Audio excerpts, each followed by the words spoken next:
Good morning बच्चों, मैं उदय शंकर और आज की इस वीडियो सेशन में हम लोग फॉरेन वर्ड्स और एक्सप्रेशन की बात करेंगे। फॉरेन वर्ड्स का ये दूसरा वीडियो है। इसके पिछले वाले वीडियोस में भी हम लोगों ने फॉरेन वर्ड्स और एक्सप्रेशन की बात किया था, जिसमें ज्यादातर वर्ड्स फ्रेंच और लैटिन के थे। आज के इस वीडियो सेशन में हम लोग कुछ दूसरे भी फॉरेन वर्ड्स के बारे में बात करेंगे। ये फॉरेन वर्ड्स के जो ये वीडियो सेशन है, ये एग्जामिनेशन दृष्टिकोण से बेहद इंपॉर्टेंट है। खास तौर पर जो ग्रेजुएट लेवल एग्जामिनेशन है, उनमें अब फॉरेन वर्ड्स की संख्या अब बढ़ने लगी है। तो आज की इस वीडियो सेशन की शुरुआत हम लोग वर्ड से करते हैं और वो वर्ड है एडेजियो। हमारा आज का जो फर्स्ट वर्ड है वो है एडेजियो। देखिए, एडेजियो का जो ओरिजिन है, मतलब ये जो वर्ड है ना, ये एक इटालियन वर्ड है। एडेजियो जो है एक इटालियन वर्ड है। पहले इसका ओरिजिन देखते हैं कि ये वर्ड किस फॉरेन वर्ड से संबंध रखता है। तो आईटी का मतलब आप इटालियन से समझिएगा, ठीक है।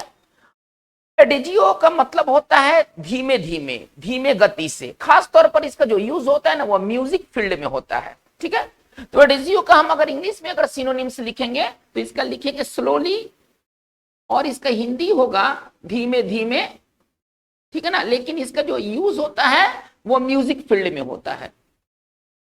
एक दूसरा जो इटालियन वर्ड है, इसका अपोजिट वो है प्रेस्टो।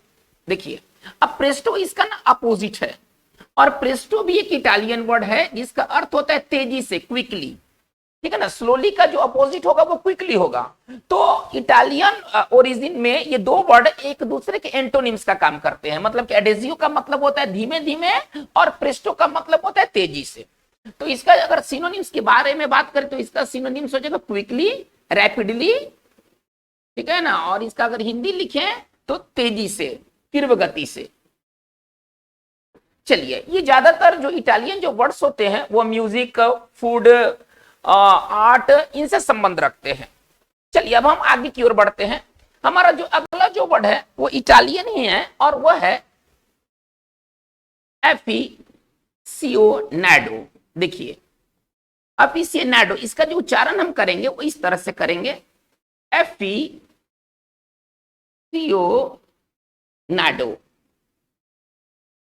इसका उच्चारण हम इस प्रकार से करेंगे, एफिसियोनाडो।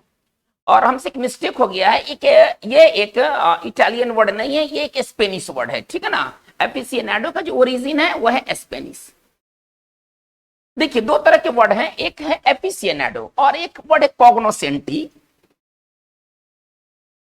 कॉग्नोसेंटी जो है ना, ये इटालियन है ना। एफिसियोनाडो स्पेनिश है और कॉग्नोसेंटी जो है ना वो इटालियन वर्ड है, ठीक है। चलिए, इनका उच्चारण जैसे लिखे वैसे ही पढ़ेंगे। केवल फ्रेंच ओरिजिन वाले वर्ड ही जो होते हैं ना, उनका उच्चारण और उनकी लिखावट में अंतर होता है। बाकी जितने भी फॉरेन वर्ड्स है, हम उसको उसी तरह से पढ़ते हैं जिस तरह से वो लिखे रहते हैं। जैसे देखिए, ये एडेजियो लिखा है, मैंने इस एडेजियो पढ़ा, यहाँ आई, यहाँ आप आई समझिएगा। ये जो वर्ड है ना वो आई है। चलिए, तो हमने एडेजियो लिखा, हमने एडेजियो पढ़ा। हमने प्रेस्टो लिखा, हमने प्रेस्टो पढ़ा। हमने एफिसियोनाडो लिखा, हमने एफिसियोनाडो पढ़ा, ठीक है। हमने कॉग्नोसेंटी लिखा, हम इसको कॉग्नोसेंटी पढ़ेंगे। केवल फ्रेंच वर्ड ही ऐसे वर्ड होते हैं जिनका लिखावट और उच्चारण में थोड़ा अंतर होता है। चलिए, देखते हैं कि ये एफिसियोनाडो और कॉग्नोसेंटी ये क्या अर्थ बताते हैं। देखिए, कोई व्यक्ति जो किसी चीज का बहुत बड़ा जानकार होता है या किसी चीज में बहुत बड़ा इंटरेस्ट लेता है, वो व्यक्ति, या तो आप उसे अगर स्पेनिश में कहना चाहते हैं तो आप उसे एफिसियोनाडो कह सकते हैं, और ये अगर उस इटालियन में कहना चाहते हैं तो आप उसे कॉग्नोसेंटी कह सकते हैं। मतलब ये दोनों एक दूसरे का सिनोनिम्स का काम करेगा। जो अर्थ एफिसियोनाडो का है वही अर्थ कॉग्नोसेंटी का है। इसका हम उच्चारण करेंगे कॉग्नोसेंटी।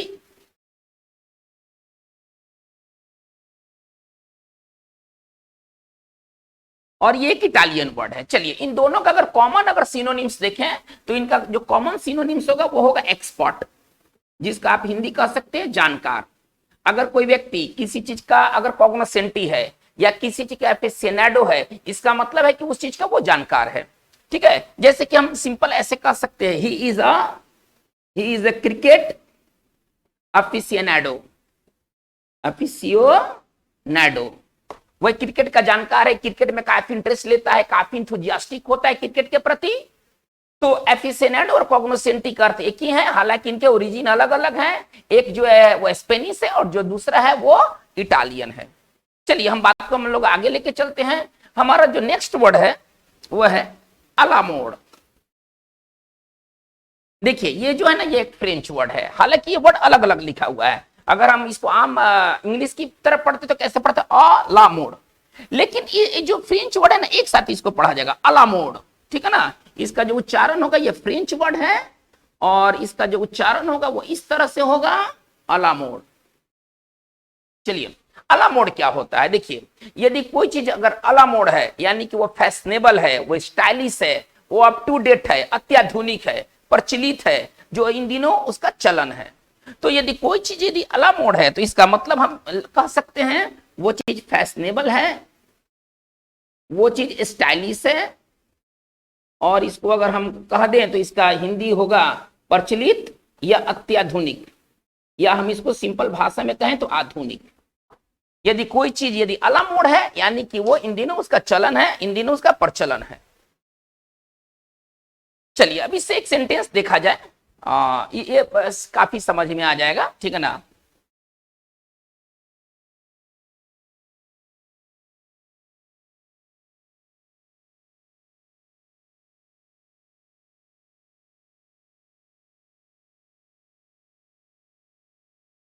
चलिए इसका हिंदी रूपांतरण निकाला जाए, इसका हिंदी रूपांतरण निकाला जाए। क्या कह रहा है कि दिस सॉर्ट ऑफ कैमरा, इस प्रकार का जो कैमरा है, ठीक है ना, इज एक्सट्रीमली अलामोड। इसका मतलब है कि इन दिनों इस जो किस्म का कैमरा है वो काफी प्रचलित है, काफी आधुनिक है। तो बच्चों ये बहुत स्पष्ट हो जाना चाहिए, आसान है, कोई टफ नहीं है, कहने के लिए फॉरेन वर्ड्स है, लेकिन इनका इंग्लिश में बहुत ज्यादा इस्तेमाल होता है, इनका इंग्लिश में बहुत ज्यादा इस्तेमाल होता है। चलिए हम बात को आगे लेके बढ़ते हैं।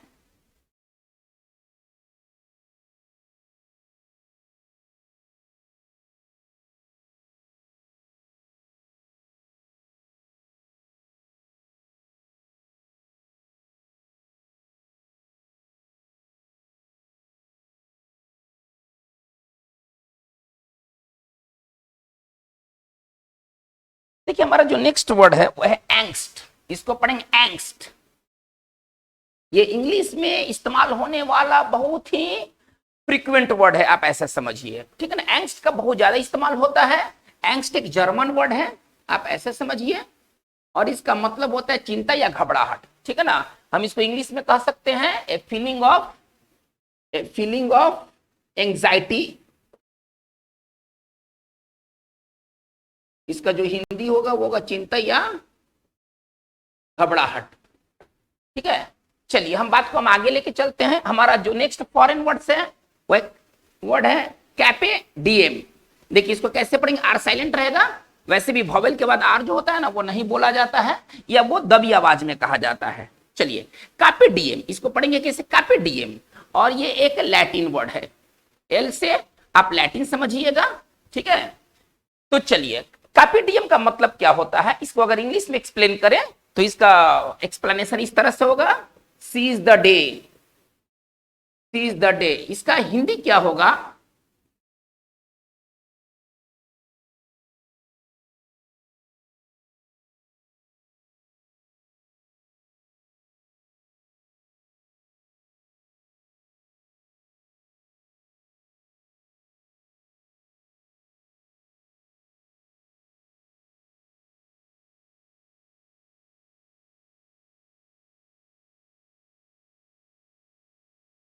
थोड़ा बड़ा हिंदी है, ठीक है ना। देखिए यह है कार्पे डीएम। कार्पे डीएम का मतलब क्या होता है, आज के दिन जी भर के जियो, ठीक है ना। एक लैटिन वर्ड है जिसका अंग्रेजी में बहुत ज्यादा इस्तेमाल होता है। इसका इंग्लिश एक्सप्लेनेशन है सीज द डे। चलिए हम लोग आगे बात को बढ़ाते हैं। तो हमारा नेक्स्ट वर्ड है, इसको हम पढ़ेंगे कैविएट एम्प्टो।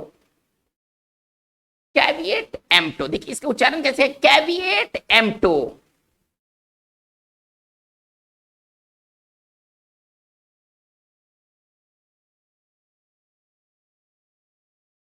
इसका उच्चारण इस तरह से करेंगे, कैविएट एम्प्टो।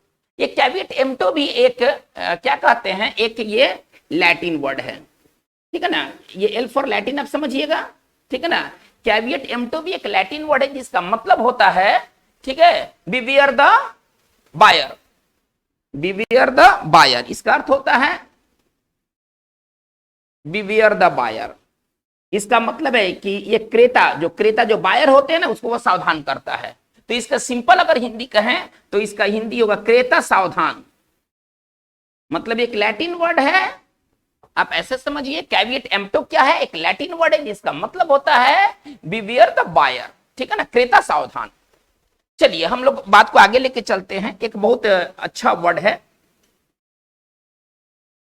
देखिए एक फ्रेंच ओरिजिन वर्ड है ये। एल फॉर लैटिन, आप इसको समझा जाए, ठीक है ना, एल से लैटिन है, ये भी लैटिन वर्ड है, ये एक जर्मन वर्ड है। अब आया एक फ्रेंच वर्ड, अब एक फ्रेंच वर्ड आया। देखिए फ्रेंच वर्ड क्या कर रहा है, इसको किस तरह से पढ़ेंगे? कूडे ग्रास ना, एक साथ पढ़ेंगे ना, ऐसे नहीं कि कूप डी ग्रेस, ऐसे नहीं, ठीक है ना, ये उच्चारण इसका थोड़ा सा भिन्न होगा। कूडे ग्रास, इसको हम इस तरह से पढ़ेंगे, कूडे ग्रास। देखिए कूडे ग्रास क्या होता है, थोड़ा इसको समझा जाए। देखिए यदि कोई व्यक्ति जो दर्द से मर रहा है, ठीक है ना, तड़प के मर रहा है, तो क्या किया जाता है ना कि उसको एक तरह से इंजेक्शन या कोई चीज दे दिया जाता है ताकि वो मृत्यु को प्राप्त कर ले और उसका जो दर्द है, वो तड़प है, वो खत्म हो जाए। यानी कि किसी व्यक्ति को तड़पने से जो बचाने वाली जो बात होती है कि वो तड़पे नहीं और शांतिपूर्वक को देहांत उसका हो जाए, तो उसको फ्रेंच में कहते हैं कूडे ग्रास। कूडे ग्रास का सिनोनिम्स क्या होगा? तो होगा डेथ ब्लो। इसका जो सिनोनिम्स होगा वो डेथ ब्लो होगा। एक ऐसा चीज, एक ऐसा प्रहार, वो प्रहार किसी रूप में हो सकता है जो किसी पशु को या किसी व्यक्ति को, है ना, तड़पने से बचा ले और उसको मृत्यु दे दे। मतलब शांतिपूर्वक मौत के लिए जो वर्ड होता है वो होता है कूडे ग्रास, ठीक है ना। ये उस व्यक्ति के लिए है या उस जानवर के लिए है जिसका मौत बहुत मिजरेबल होने वाला है। तो इसको सिंपल भाषा में कहें तो हम कह सकते हैं कि मौत देने वाला प्रहार, मौत देने वाला प्रहार, लेकिन ये उसके लिए है जिसका मौत जो है वो कष्टमय है। तो ये है कूडे ग्रास। चलिए हम आगे बात को बढ़ाते हैं। देखिए ये कू वाला जितना भी वर्ड है ये सारे फ्रेंच ओरिजिन वर्ड हैं। आपको बस याद रखने का सबसे सरल तरीका है, ये कू से संबंधित जितने भी वर्ड हैं और भी वर्ड्स हैं, ठीक है ना, ये सारे फ्रेंच ओरिजिन वर्ड हैं। तो चलिए अब हम आते हैं अगले वर्ड की तरफ। अब आपको पता है कि कू वाले वर्ड फ्रेंच हैं, तो इसका मतलब ये एक वर्ड फ्रेंच वर्ड है। इसको पढ़ेंगे ना कूडेमन, इसको पढ़ेंगे कूडे, है ना, इसका उच्चारण इस तरह से करेंगे कूडेमन। चलिए कूडेमन क्या होता है? दुश्मन पर किया गया अचानक हमला। अगर आप किसी शत्रु पर अचानक हमला करते हैं, आप क्या करते? कूडेमन करते हैं। भारत ने बालाकोट पर जो आक्रमण किया था, अचानक आक्रमण कर दिया।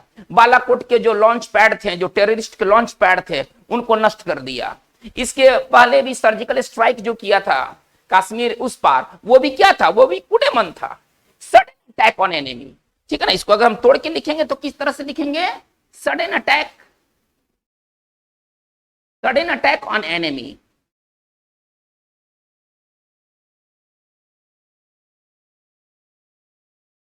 और इसके लिए छोटा सा एक वर्ड है ब्लिट्ज, छोटा सा एक वर्ड है ब्लिट्ज। ब्लिट्ज का भी मतलब होता है शत्रु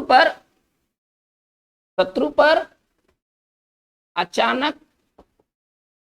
किया गया प्रहार, शत्रु पर अचानक किया गया प्रहार, तो ये कूडेमन होता है। चलिए हम लोग बात को आगे लेके बढ़ते हैं।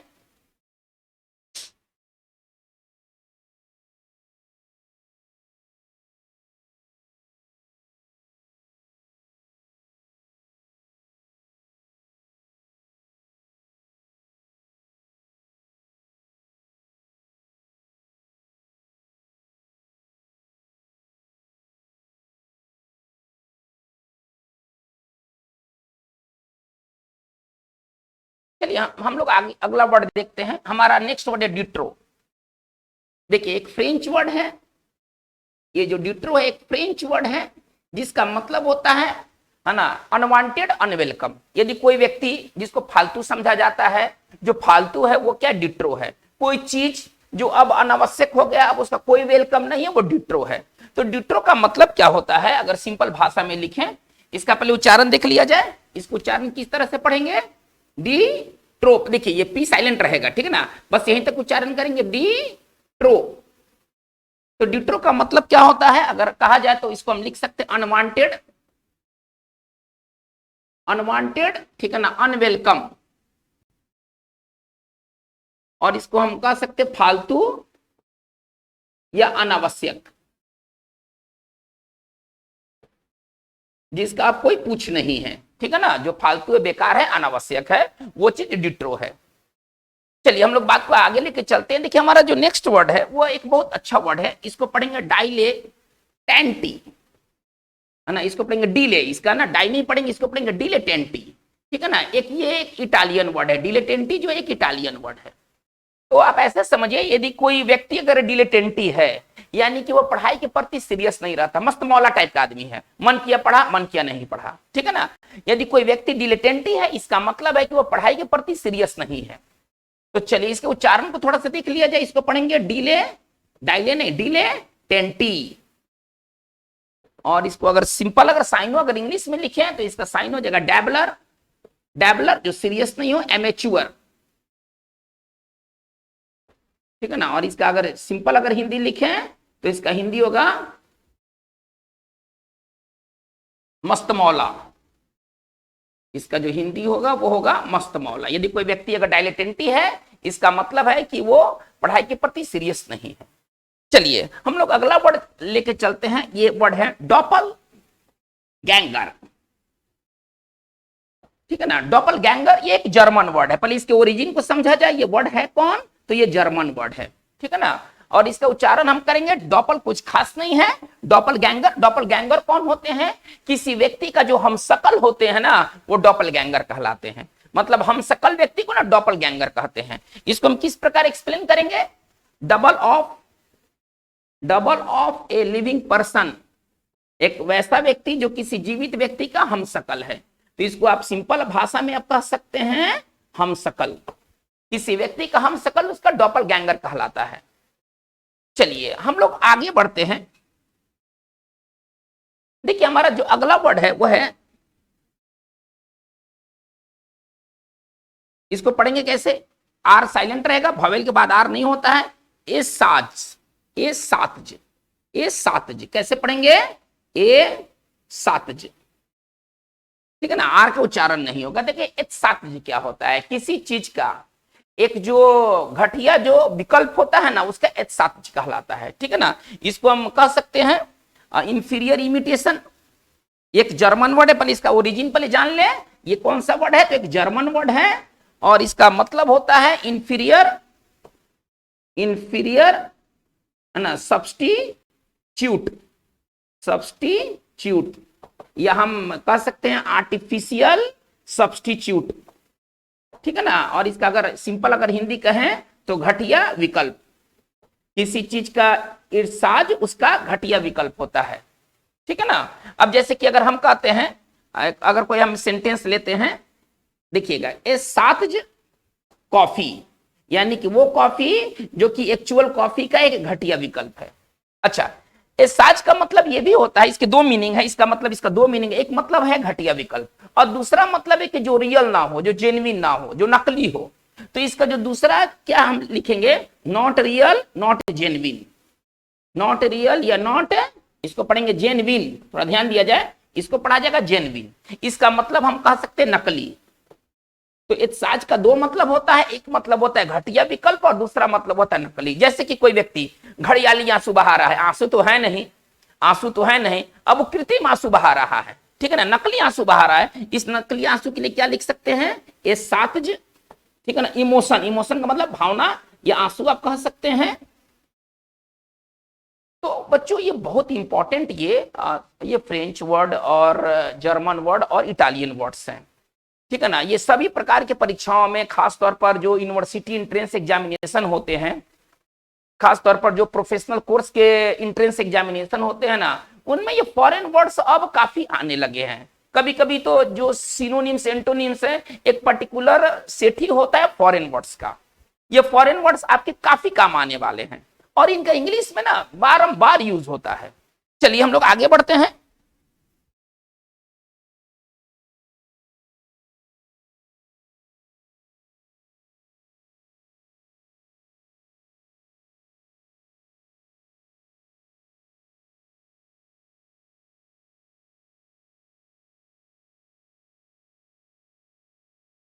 चलिए हमारा नेक्स्ट एक वर्ड है और वो फेमस वर्ड है, उसका नाम है यूरेका। ठीक है ना, यूरेका एक ग्रीक वर्ड है, ये एक ग्रीक वर्ड है। यूरेका का संबंध आपने सुना होगा यूरेका के बारे में, ये आर्किमिडीज नामक वैज्ञानिक से संबंध रखता है यूरेका। ठीक है ना, उसको ग्रीक के राजा ने सोने में मतलब मुकुट में शुद्ध सोना पता लगाने के लिए दिया था।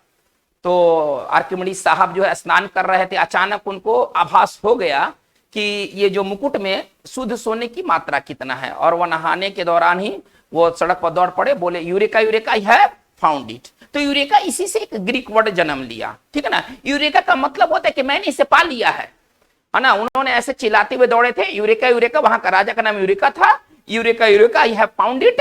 तो यूरेका का मतलब क्या होता है? यूरेका का मतलब होता है I have found it, I have found it, मैंने इसे पा लिया है।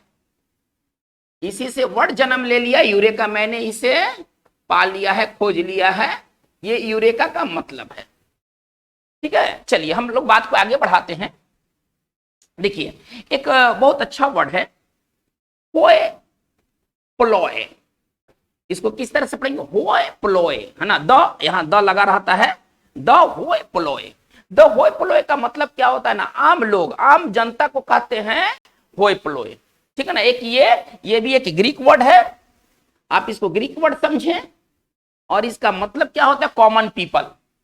इसको हम सिंपल भाषा में कहेंगे जनसाधारण, कॉमन पीपल, आम लोग, आम जनता, आम जनता या जनसाधारण को कहते हैं होए प्लोए।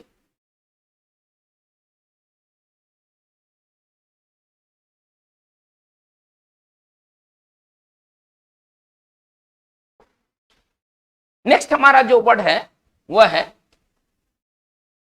इसको पढ़ेंगे फेम, फेम फटाल। देखिए ये बहुत इंपॉर्टेंट वर्ड है, ठीक है ना, बहुत इंपॉर्टेंट वर्ड है। और ये वर्ड जो है ना, ये फ्रेंच वर्ड है, आप ऐसे समझिए। फेम फटाल जो है ना एक फ्रेंच वर्ड है। देखिए फेम फटाल क्या होती है? एक सुंदर स्त्री होती है जो अपनी सुंदरता के जाल में किसी पुरुष को फंसाती है और फिर उस पुरुष को ना बर्बादी की तरफ ले जाती है।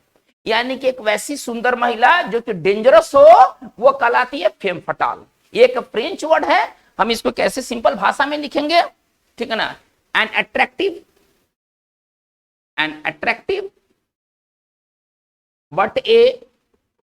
But a dangerous women. सुंदर तो है, अपनी सुंदरता से ये लोगों को फंसाती है और फिर उनके लिए बर्बादी लाती है। ठीक है ना, तो इसके लिए एक वर्ड और भी है इंग्लिश में, उसको कहते हैं फैम। तो इसका जो सिंपल अगर हिंदी कहें तो मोहिनी। मोहिनी कौन है? जो अपने रूप से किसी को मोह ले और फिर उसके लिए बर्बादी लाए। ठीक है ना, तो मोहिनी का अंग्रेजी है फेम फटाल, ये फ्रेंच वर्ड है। देखिए हमारा जो नेक्स्ट वर्ड है वो है इन कैमरा। देखिए इन कैमरा एक बहुत ही अच्छा, आप ऐसे समझिए ना, इन कैमरा एक बहुत ही अच्छा लैटिन वर्ड है। इन कैमरा का मतलब क्या होता है? ये कोर्ट की सुनवाई के दौरान इस्तेमाल होता है इन कैमरा। यदि कोई चीज अगर आप इन कैमरा करते हैं तो उसमें जज रहेंगे, वकील रहेंगे, ये कोर्ट की बात है। ठीक है ना, कोर्ट में इसका ज्यादा इस्तेमाल होता है। उस कोर्ट रूम में कौन रहेगा? जज रहेगा, वकील रहेगा, और जो विक्टिम पक्ष है वो रहेगा, जो कल्प्रिट पक्ष है वो रहेगा। और इसमें बाहरी लोगों को आने से मना किया जाएगा। यानी कि कोई अगर सुनवाई अगर इन कैमरा होती है तो इसका मतलब है कि वो बंद कमरे में होती है, वो गुप्त रूप से होती है। ठीक है ना, ये कोर्ट के मामलों में इस्तेमाल होने वाला वर्ड है इन कैमरा। तो चलिए अब इन कैमरा को हम कैसे तोड़ के लिखेंगे? तो इसको लिखेंगे एक सेक्रेटली, गुप्त रूप से। ठीक है ना, अगर कोई कार्रवाई यदि गुप्त रूप से होता है जिसमें आम लोगों को आने से मना किया जाता है, तो वो जो कार्रवाई होती है वो इन कैमरा होता है। चलिए हमारा एक बहुत अच्छा वर्ड है पार एक्सीलेंस। पार एक्सीलेंस एक जबरदस्त वर्ड है। ठीक है ना, पार एक्सीलेंस एक जबरदस्त वर्ड है, एक फ्रेंच वर्ड है। ठीक है ना, लेकिन जैसा हम लिखे वैसा ही पढ़े हैं इस वर्ड को। पार एक्सीलेंस इंग्लिश में इस्तेमाल होने वाला जबरदस्त ये वर्ड है। पार एक्सीलेंस का मतलब क्या होता है कि अपने फील्ड में जिस क्षेत्र से व्यक्ति जुड़ा है उसमें वो सुपीरियर है, उसके जैसा कोई नहीं। ठीक है ना, यदि कोई व्यक्ति पार एक्सीलेंस है तो अपने फील्ड में वो सर्वश्रेष्ठ है, उसके जैसा कोई नहीं है। ठीक है, अब इसको अगर हम इंग्लिश एक्सप्लेनेशन लिखे तो कैसे लिखेंगे? ठीक है ना, सुपीरियर टू ऑल अदर्स, यानी कि वो अपने फील्ड में वो सर्वश्रेष्ठ है। पार एक्सीलेंस का अगर हिंदी कहा जाए तो सर्वश्रेष्ठ। हमें कहना है कि धोनी जैसा विकेट कीपर आज तक नहीं हुआ भारत में, ठीक है। अब इसको हम अंग्रेजी में सिंपल भाषा में कैसे कहेंगे, ठीक है ना। अगर हमको कहना है कि धोनी जैसा विकेट कीपर नहीं हुआ, जहां तक भारतीय क्रिकेट का सवाल है, कैसे इसको लिखेंगे, Dhoni was a wicket keeper par excellence, हम ऐसे लिखेंगे, Dhoni was a wicket keeper par excellence. Par excellence का मतलब होता है कि उस फील्ड में, मतलब कि विकेट कीपर की दुनिया में सर्वश्रेष्ठ विकेट कीपर। चलिए हम लोग बात को आगे लेके चलते हैं।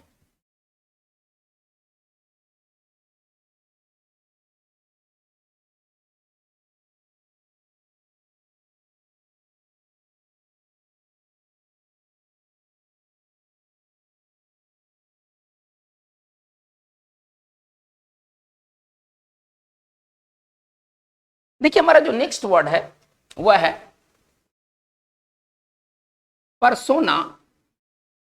परसोना नन ग्राटा, ठीक है ना। हमारा जो नेक्स्ट वर्ड है वह है परसोना नन ग्राटा, एक लैटिन वर्ड है, ठीक है ना।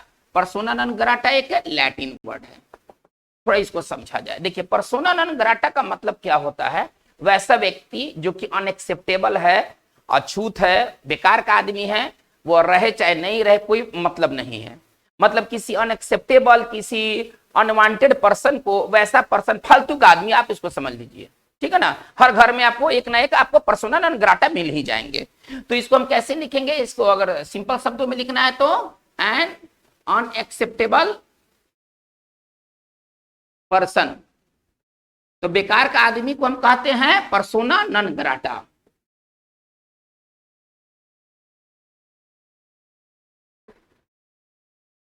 चलिए हम आगे बढ़ते हैं। हमारा जो नेक्स्ट वर्ड है वह है सोट्टो वोची। देखिए इसको कैसे पढ़ेंगे, सोट्टो वोची, इसका उच्चारण करेंगे सोट्टो वोची, ठीक है ना।